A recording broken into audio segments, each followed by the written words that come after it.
Olá! No Justiça Legal de hoje, você vai conferir como repercutiu a sentença de um magistrado catarinense pelos direitos dos transexuais no município de Balneário Camboriú. No quadro Entrevista, recebemos o juiz de direito Maurício Cavalazzi Póvoas, que fala sobre multiparentalidade. Acompanhe também no quadro Isso é Legal uma reportagem sobre as cascatas e cachoeiras do município de Rio Rufino, na Serra Catarinense. E a partir de agora, você vai ver a cobertura da 7ª edição da Semana de Conciliação, uma campanha nacional promovida desde 2006 pelo Conselho Nacional de Justiça, que movimentou Santa Catarina em 5 dias de evento. O Tribunal de Justiça de Santa Catarina, em parceria com a Prefeitura de Florianópolis, organizou a 12ª Semana Nacional da Conciliação, evento que tem o foco na cultura do diálogo para a resolução de entraves. Significa, eu acho, a divulgação dessa cultura da pacificação social, da conciliação, das pessoas se conscientizarem que conflitos existem, mas que é possível resolvê-los por intermédio da conciliação, da mediação, da arbitragem, sem litigar anos a fio no judiciário. É um momento importantíssimo onde as instituições se unem para defender a sociedade, né, o povo. E nesse momento de Natal, de festas, a conciliação ela vem para harmonizar, para trazer paz, para equalificar, né, os problemas através dessa força-tarefa que certamente vai produzir um resultado maravilhoso. Em todo o estado, mais de 10 mil processos entraram nas tratativas de acordo. Na capital, através dos centros judiciários de solução de conflitos, cerca de 4 mil processos judiciais entraram na pauta da conciliação. Olha, esse ano a gente percebe que houve um crescimento sensível em relação ao ano passado. Então a cultura, eu sempre chamo da cultura da paz. A conversa é o melhor caminho. E essa cultura da paz, a cada ano que passa, nós vamos crescendo, chamando a sociedade civil, a sociedade jurídica, toda a comunidade para participar. Isso é com grande satisfação que a gente vê cada ano aumentando e cada ano os resultados sendo melhores. O evento, além das próprias conciliações, traz também serviços gratuitos à comunidade. E um dos mais procurados está aqui, ó, o corte de cabelo. A minha amiga que disse que vai cortar o Lindó, tem cabelo de graça. Eu nem pensava que eu ia cortar. Nem vi com ideia para cortar só. Outro quiosque que fez muito sucesso foi o do Centro de Referência em Assistência Social da Prefeitura de Florianópolis. A gente está aqui, na verdade, fazendo o cadastro e atualização do cadastro único. O público que está vindo aqui hoje é principalmente em função do kit digital, o conversor para o sinal digital de televisão e a identidade jovem, né, que são atendimentos que a gente não está dando prioridade nos CRAS, onde as pessoas vão mais em função do Bolsa Família. Eu acho muito bom para as pessoas que precisam, porque tem corte de cabelo, tem esse negócio da antena, tem um monte de serviço que vai valer a pena, né? Principalmente a antena que a gente vai ganhar de graça. Outra parceria foi com a OAB, que montou um quiosque para esclarecer dúvidas jurídicas para a população. A OAB Cidadã presta assistência jurídica gratuita para a população e encaminha para os órgãos que podem melhor auxiliar essas pessoas a garantir seus direitos. A Eliane fez acordo com a Celesc de 2 talões de luz que estavam atrasados. Aliviada, ela comemora a conciliação. Bem contente, satisfeita. Estou indo para Palhoça bem, graças a Deus. Vou passar o Natal bem, querida. Pensou tirar R$800 para pagar 2 talão? Que eles iam cortar dia 9 agora do 12. Passar o Natal no escuro não, né, ninguém merece. É que a gente às vezes não tem como pagar, mas já que eles fizeram isso aí, para mim é ótimo. É o juro que eu ia pagar lá na frente, estou tirando agora. Além de atividades para o público realizadas no centro de Florianópolis, ocorreram no Fórum Central da capital audiências de conciliação pré-processuais com dívidas relacionadas a empresas como Celesc e Casan. Achei um espetáculo muito bem pensado e fui muito bem atendido.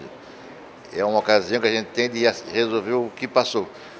Tem alguma pendência, acerte, porque é a melhor solução. Eu acho ótimo, deveria sempre ter esse serviço. É mais fácil para a população, né, se deslocar, porque a burocracia é muito grande, você vai procurar os órgãos, muitas vezes você não é atendido. Então, num evento desse, eu acho que é válido. Para o presidente do Tribunal de Justiça, o evento é um momento de evolução e aprendizado. Os meios não litigiosos é a melhor solução. Nós temos ainda que aprender isso, isso é um caminho que está sendo trilhado ainda. Mas acho que nós vamos chegar rápido já à conscientização geral para a conciliação. Ações que envolvem transexuais ainda são controvérsias em tribunais de justiça de todo o país. Em Santa Catarina, uma decisão em primeiro grau, inédita no estado, repercutiu de forma positiva em relação aos direitos de transexuais no município de Balneário Camboriú. Acompanhe a reportagem. Em uma decisão histórica no município de Balneário Camboriú, o juiz Adilor Daniele, titular da Vara da Família, Órfãos e Sucessões, proferiu sentenças pelos direitos dos transexuais da cidade. Os processos foram muito bem instruídos, com toda a prova possível a ser produzida, desde certidões negativas da inexistência de processos, a documentação médica, psiquiátrica, psicológica a respeito e declarações públicas de pessoas declarando como os autores desses processos conviviam na sociedade, qual era o comportamento, como eles se sentiam na sociedade. O jurista julgou procedentes 5 pedidos de retificação do registro civil e de resignação do estado sexual, que garante aos requerentes refazerem todos os documentos, tendo garantido por lei o direito de serem reconhecidos sem nenhuma distinção. Uma pessoa, quando ela tem uma identidade pessoal, mas a documentação é totalmente diferente daquilo que ela vive na realidade, se pressupõe que ela está experimentando um constrangimento pessoal de não conseguir ser o que na realidade ela é. O judiciário tem que fazer o possível, tudo que está ao seu alcance, para garantir o direito de toda a sociedade, inclusive das minorias. A promotora de justiça Cláudia Mara Noli, que atua em Balneário Camboriú, diz que as sentenças do magistrado representam a evolução da justiça, que para ela devem acompanhar as mudanças da sociedade. Eu acho que cada um tem direito a ter a sua intimidade. Nós vivemos uma sociedade ainda muito preconceituosa e então é muito difícil a pessoa conviver nesse ambiente, ainda sendo exposta ainda mais constrangimento, que você representar uma pessoa, morfologicamente você representar um sexo e você ter outro no documento. Então acho que isso não é uma coisa aceitável nos nossos dias de hoje e a gente tem que tentar preservar a dignidade dessa pessoa. Mirela Silva de Oliveira, de 28 anos, estudante de Direito, foi uma das pessoas que solicitou a troca de nome e gênero nos documentos. Para ela, a decisão representa vida nova. Desde criança eu me sinto mulher, sempre fui. Cresci assim, sempre fui muito aceita pela minha família, por amigos e as pessoas ao meu redor. E a importância é enorme dessa decisão, porque vai estar agora nos meus registros constando a pessoa que sou, o gênero que me identifico.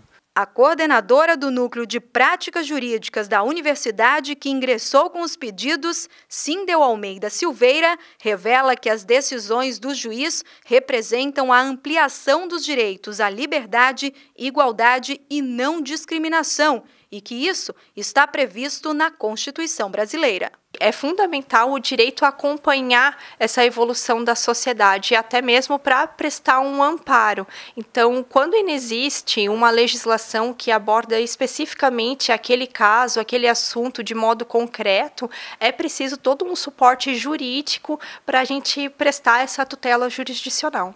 Famoso pelas belas paisagens naturais, o município de Rio Rufino, na Serra Catarinense, tem como principais atrativos as quedas d'água de cachoeiras e cascatas. E foi esse o destino que escolhemos para você conferir esta semana aqui no quadro Isso é Legal.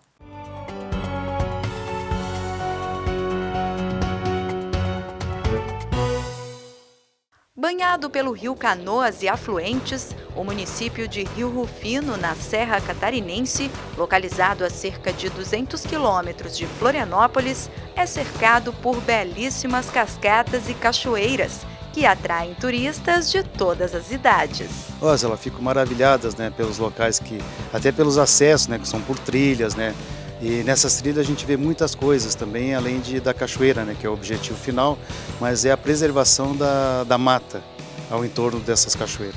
Com 70 metros de altura, a Cascata Alto da Serra é um dos recantos da cidade. O nome dela é Alto da Serra porque ela fica no alto mesmo, bem na serra do Campo Novo. Então aqui, bem próximo da cidade. Ela é uma cachoeira tranquila para chegar, né? Requer um pouco de caminhada, ela é de média dificuldade, então mas é tranquilo, não precisa guia. Com direito a travessias de rios, nascentes de água e também a vista de árvores centenárias, a trilha que leva até a cachoeira Rio do Tigre é uma das mais frequentadas aqui da região, justamente pela aventura.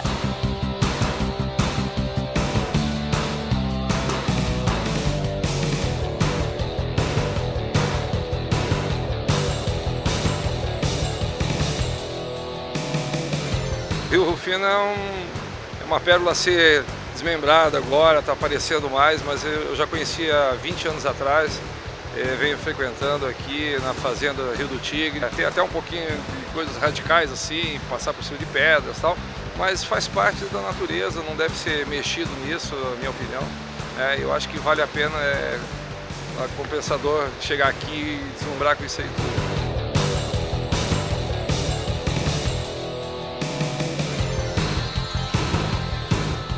Também conhecida como Cachoeira São Judas Tadeu, a Cascata da Fábrica remete os visitantes a uma emocionante viagem ao passado, pelo fato de há mais de 50 anos, próximo a esse local, ter funcionado uma serraria movida pela força da água.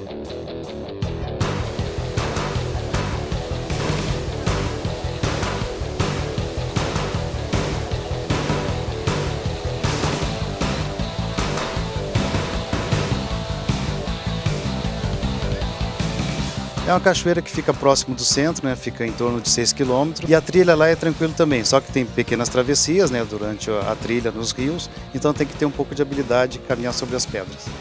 Eu gosto bastante, já voltei várias vezes, sou de Blumenau e adoro vir para cá. E Deus nos proporciona essa maravilha, né? Que é essas cachoeiras e muito legal a trilha.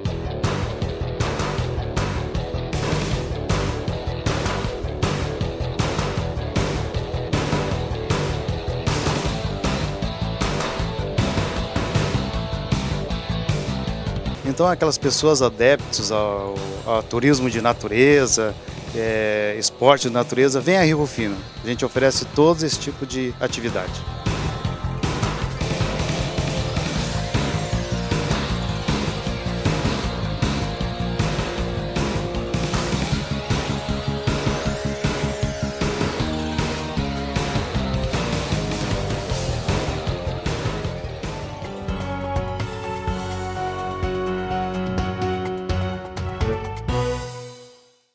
E a seguir, no próximo bloco, no quadro Entrevista, o nosso convidado é o juiz de direito Maurício Cavalazzi Póvoas, que veio conversar com a gente sobre multiparentalidade.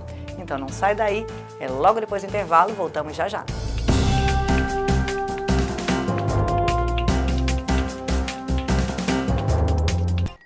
Em questão de segundos, uma família será condenada por irresponsabilidade on the rocks. A arma sendo carregada.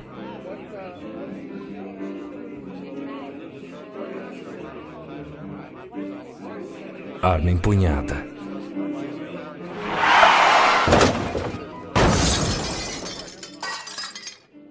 Tribunal de Justiça de Santa Catarina. A maioria das pessoas sofre de um mal crônico, principalmente quando falamos de ex-apenados. Esse e outros trabalhadores cumpriram sua pena e hoje são úteis para a sociedade. Fuja do preconceito, dê uma chance aos ex-apenados. Poder Judiciário de Santa Catarina. Agora, quem cometer delitos nos estádios de futebol terá julgamento e pena imediata. É o projeto Justiça Presente do Poder Judiciário de Santa Catarina. Um verdadeiro time jurídico presente em jogos de futebol do estado. Quem for pego pode ficar proibido de frequentar estádios e até ser detido. E então, vai torcer por esse time ou vai jogar contra? Justiça Presente, pena imediata, tranquilidade garantida.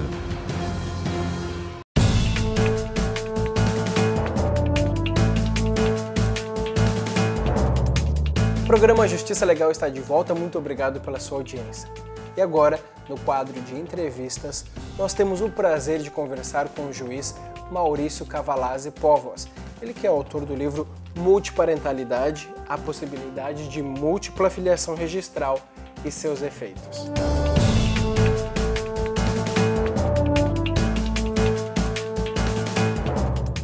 Juiz, muito obrigado pela entrevista. Eu abro o nosso bate-papo te perguntando uma definição do que é multiparentalidade.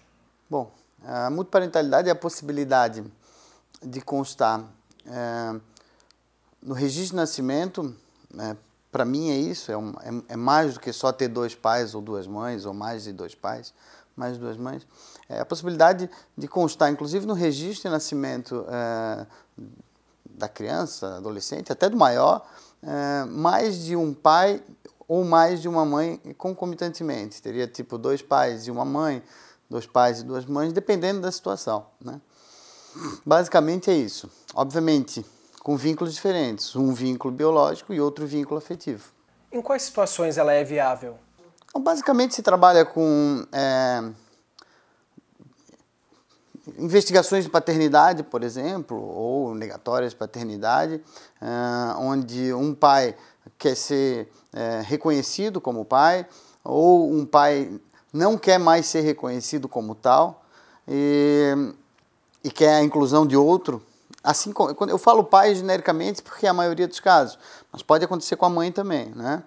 Então, com exemplos é mais fácil. Um pai quer negar a paternidade de um filho que registrou, né, sabendo que não era seu, por exemplo, e aí ele entra com uma ação para negar a paternidade e indicando quem seria o pai biológico. A multiparentalidade seria a manutenção desse pai que foi pai afetivo e a inclusão do pai biológico no registro de nascimento da criança. Ela passaria a ter 2 pais. Mas isso pode acontecer também em casos de madrasto e padrasto, por exemplo, né, que criam durante um período longo os filhos e depois querem não adotar, mas ser reconhecidos como pais afetivos, sem que se tire o pai biológico da relação ou a mãe biológica da relação. São situações desse tipo, assim, né? Pode ser, um dos primeiros casos julgados no Brasil foi em relação à adoção. A mãe morreu no parto e o pai, em seguida, passado algum período, iniciou um novo relacionamento e a madrasta praticamente criou aquela criança porque a mãe dela morreu no parto. E, passado um tempo, entrou-se com uma ação para reconhecer a madrasta como mãe efetiva sem que tirasse o nome da mãe biológica, que havia falecido, do registro de nascimento e foi deferido. Então a criança ficou com a mãe biológica, que morreu no parto, por ela, praticamente, e foi incluída a mãe afetiva também como mãe. Então ambas têm o seu mérito para ser consideradas mães, né? É nesse sentido, mais ou menos. Então uma criança registrada pelo pai biológico pode levar o sobrenome do pai afetivo? Sim, desde que seja reconhecido o pai afetivo como pai também, né? Como pai também. Na verdade, para a inclusão do sobrenome do padrasto, não há necessidade nem desse reconhecimento. Eu acho importante o reconhecimento, né? Mas a lei dos registros públicos admite a inclusão do nome do padrasto e da madrasta, mesmo que não haja reconhecimento da paternidade afetiva ou da maternidade afetiva. Mas é que uma das coisas que eu trato no livro é a importância do registro, né? Porque o registro faz prova do vínculo parental. Então, se eu quero provar que o meu pai é meu pai, eu apresento o registro de nascimento, está lá, na carteira de identidade tem o nome do pai, na carteira de identidade tem o nome da mãe. Se eu tenho um pai afetivo, né, assim reconhecido, é fundamental que o nome dele esteja também no registro, para que eu possa provar em todas as situações que aquele cara é meu pai também. Senão eu teria que andar, por exemplo, com uma sentença do juiz, né? E uma das coisas que me incomodava quando eu escrevi o livro é que havia até na doutrina uma possibilidade de reconhecimento dessa dupla maternidade ou dupla paternidade, mas nunca se dava a importância ao registro. Ah, não, pode ser reconhecido como pai afetivo. Mas o registro é fundamental, porque o registro é a prova da filiação, a prova direta, a prova imediata da filiação. Então é importante que lá na carteira de identidade esteja o nome dos pais, mais de um, se for o caso, mas é importante que esteja no registro também por todas as consequências. né? Principalmente a facilidade de prova da filiação. E agora, ao contrário, o sobrenome do pai biológico pode ser retirado para manter apenas o sobrenome do pai afetivo? Olha, nome é uma questão meio polêmica, né? Tem autores e tem jurisprudências que são mais restritivas em relação ao nome e que não admitem essa retirada. Eu sempre fui muito liberal com relação ao nome, né? Eu, inclusive, em ações de investigação de paternidade mesmo. Eu acho que o nome, tanto a ordem como a colocação do nome, é uma coisa que pode ser resolvida, vamos dizer, em cada caso de uma forma diferente, né? O nome é muito importante, ele tem que ser consolidado, mas a consolidação dele, a formação dele, tu não pode ser muito rigoroso nessa análise, né? Esse é o meu entendimento, e eu coloco até isso no livro. Então a formação do nome pode constar o nome do pai biológico, do pai afetivo e da mãe por último, pode constar o nome da mãe no meio, do pai biológico, pai afetivo. A ordem não importa. E nem a colocação efetiva, Porque tem situações, por exemplo, que o pai biológico é um pai ausente, totalmente. Mas o fato de ser pai biológico traz com essa realidade obrigações. Então o pai biológico tem dever alimentar, certo? O filho tem direitos sucessórios. Independente do pai ser presente ou ser ausente, ele vai ter esses direitos do mesmo jeito, né? Mas o pai biológico é tão ausente que o filho não incomodaria o filho a manutenção do nome do pai biológico. Carregar aquele nome. O nome é uma coisa muito importante, né? É um direito personalíssimo, né? Direito de personalidade da pessoa. Então, nesse sentido, o meu entendimento é que se eu entender que na hipótese se transforma num peso para aquela criança, para aquele adolescente, ou até para aquele adulto, que isso pode acontecer também, né? Depois de adulto. Se o sobrenome traz um peso muito grande para a criança ou para a pessoa que está carregando, eu entendo que pode ser alterado no momento do reconhecimento da dupla paternidade, tira um, coloca outro. Eu não vejo o menor problema com relação a isso. Eu acho que ser rigoroso nessa análise poderia criar um problema, inclusive psicológico, para quem está carregando aquele nome de um pai que nunca lhe procurou, sempre me menosprezou, sempre me desprezou. E aí eu vou carregar o sobrenome dele, por quê? Né? Ele tem as obrigações ele tem que carregar porque ele fez o filho. Agora, eu não preciso carregar o sobrenome dele. Doutor, é necessário o processo judicial para se registrar a multiparentalidade? Ainda é. Não há possibilidade ainda de reconhecimento da paternidade afetiva em cartório, como acontece com a paternidade biológica, né? Ainda não há essa... Que eu saiba, ainda não há. Inclusive, eu tenho sistematicamente entrado em contato com os cartórios para ver se há alguma determinação que eu não tenha conhecimento. É difícil, que a gente normalmente recebe, que eu não tenha conhecimento vindo do CNJ ou vindo do próprio tribunal, dando essa possibilidade. Mas ainda não há essa possibilidade. Sempre que eu quiser reconhecer a paternidade afetiva, ainda que não seja multiparentalidade, digamos que minha mãe não registrou o nome do meu pai, e eu fui criado por uma outra pessoa, eu quero reconhecer a paternidade afetiva em relação a essa pessoa, eu preciso de um processo judicial. Porque a outra solução seria a adoção unilateral, que também precisa de processo judicial, né? Então, não há ainda a possibilidade de reconhecimento de paternidade afetiva em cartório, direto, sem processo. Como funciona então o processo? Quanto tempo mais ou menos demora? O tempo que demora depende da unidade que cair, depende da quantidade de processo que tiver, aquela comarca. Isso depende muito, né? Depende muito se há ou não contestação do pai biológico, né? Depende se há ou não pai biológico registrado para reconhecer a paternidade afetiva. Para reconhecer a multiparentalidade, se for através de acordo, eu já tive casos aqui, já julguei uns 3 ou 4, isso é questão de dias, talvez. Entrou o processo, eu faço uma audiência, ouço informalmente o pai biológico, o pai afetivo, a mãe, eles reconhecem, mando fazer um estudo social em determinadas situações, para ver se efetivamente aquilo é verdade, para evitar fraude, né? Então, para ver ver o histórico daquela família, para ver se há realmente... Porque uma questão importante, e que às vezes alguns críticos, principalmente no começo, colocavam como entrave, era justamente como Quantas vezes eu posso reconhecer essa afetividade? Quantas vezes eu posso reconhecer essa paternidade? Tem que ser muito rigoroso na análise da afetividade, né? Tem que ser aquele afeto, o conjunto da vida daquelas pessoas tem que demonstrar que aquele cara era pai. E vejam bem, sempre quando eu falo pai, eu falo mãe também, só para facilitar.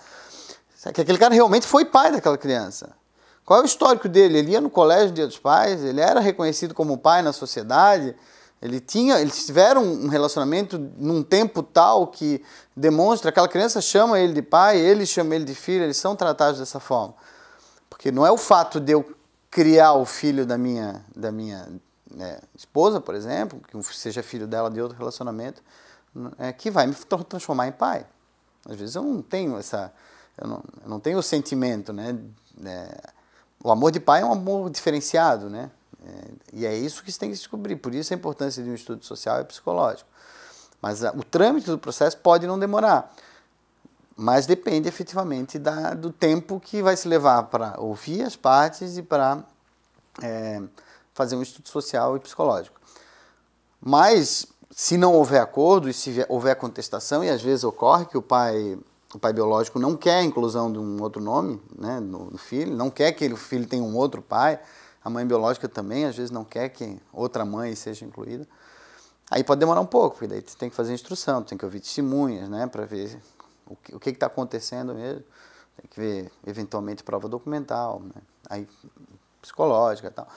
Então, é uma análise que tem que ser feita com bastante rigor, porque senão a gente vai estar reconhecendo pai amanhã, daqui a pouco tira pai, daqui a pouco é pai de novo, daqui a pouco é mãe.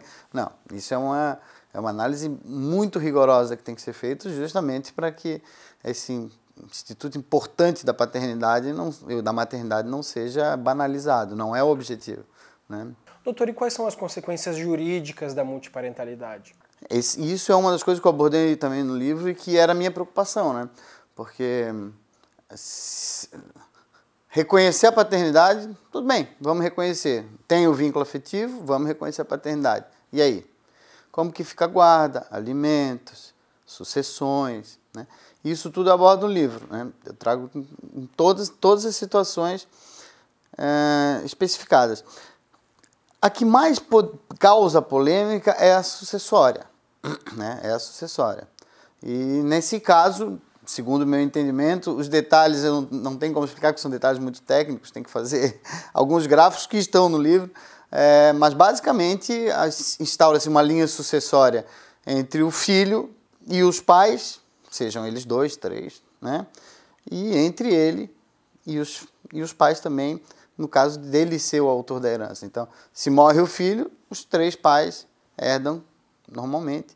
Se morre um dos pais, o filho herda como filho dessa pessoa. Mas, enfim, eu não vejo problema nenhum. Eu abordei a questão do registro, a questão dos alimentos, a questão da guarda, a questão do nome, a questão sucessória, né, de direito de visita, todas, em caso de dissolução, todas essas questões estão abordadas. E todas têm uma solução absolutamente jurídica, sem problema nenhum. Os efeitos são totais.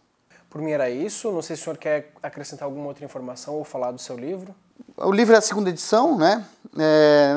Na verdade, eu fiz uma 2ª edição porque quando eu lancei o primeiro livro, eu não tinha julgado nenhum praticamente no país sobre isso, nem com a abrangência que tem. E o que mais me atiçou assim, para parar, pegar um tempo e atualizar o livro foi a decisão do Supremo, reconhecendo a possibilidade de dupla filiação. Eu fiquei até aguardando a decisão do Supremo para ver se eles entrariam nas questões acessórias, né, nessas questões que eu falei, alimentos, guarda, e eles acabaram não entrando, né? Mas o que me chamou mais a atenção foi realmente como chegou a decisão do Supremo, inclusive de um precedente aqui de Santa Catarina. E como o Supremo decidiu pela possibilidade de dupla filiação, e aí eu disse, então vou dar uma atualizada. E aí percebi que de 2012, o lançamento do primeiro livro, até agora, em 2017, o lançamento da 2ª edição, muitos julgados nesse sentido, muitas decisões nesse sentido, algumas eu trago até aqui. E eu tive o prazer até do próprio ministro Fux prefaciar o livro, e ele que foi o relator desse caso no Supremo. Então, o livro está bem atualizado, tem bastante decisão em caso de adoção, em caso de investigação em caso negatório de paternidade. Eu trago algumas decisões negando a multiparentalidade, que é muito interessante também. Multiparentalidade que foi pedida e não foi reconhecida. Então, acho que tem bastante fundamento agora. Ele está bem mais completo do que a primeira edição, até porque eu não tinha muito subsídio. Na primeira edição era só o que eu imaginava, agora eu tenho outras ideias. Ótimo, doutor. Muito obrigado pela entrevista. Nada, agradeço. O programa Justiça Legal de hoje está chegando ao fim com essa excelente entrevista. Muito obrigado pela sua audiência e você sabe, temos um encontro marcado na semana que vem. Até lá!